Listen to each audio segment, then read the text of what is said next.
நம்ம உடலுக்கு தேவையான இரும்பு சத்து அளவு வந்து உடனே கூட்டி தரக்கூடிய கிராமத்து ஸ்பெஷல் ஆட்டு ரத்த பொரியல் தாங்க இன்னைக்கு நம்ம பார்க்க போறோம். அதுக்காக நான் ஒரு முழு ஆட்டு ரத்தம் வந்து எடுத்து வச்சிருக்கேன். ஆட்டோட ரோமம் எல்லாமே அதில் ஒட்டிக்கிட்டு இருக்கும். அதனால 2 தடவை தண்ணி ஊற்றி நல்லா கழுவி எடுத்து வச்சிருங்க. இப்போ கைனால ஆட்டு ரத்தத்தை வந்து நல்லா இந்த மாதிரி உடச்சி விட்டுருங்க. உங்களுக்கு இந்த மாதிரி செய்யற கஷ்டமா இருந்துச்சுன்னா முதல்ல ரத்தத்தை வேக வச்சுட்டு அதுக்கப்புறம் சின்ன சின்ன துணங்களா நறுக்கி எடுத்து வச்சிருங்க.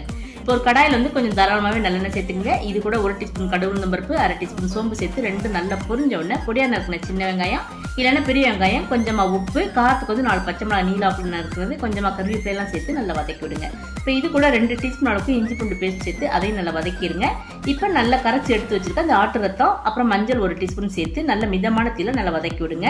ரத்தம் உரையிறக்காக கடையில உப்பு சேர்த்து தான் வச்சிருப்பாங்க. அதனால தேவைப்பட்டா நீங்க செக் பண்ணி பார்த்துட்டு உப்பு சேர்த்துக்கலாம். தண்ணி சேர்த்து இல்லாம ரத்தம் நல்லா இந்த மாதிரி வதங்கினதுக்கு அப்புறம் 1 டீஸ்பூன் அளவுக்கு மிளகுத்தூள், அப்புறம் உங்களுக்கு பிடிச்ச அளவுக்கு தேங்காய் தூள், கொத்தமல்லி தலை சேர்த்து நல்லா கலந்து விட்டு பரிமாறுங்க. அவ்வளவுதாங்க. ரொம்ப டேஸ்டியான இந்த ரத்த பொரியலை மறக்காம ட்ரை பண்ணி பாருங்க.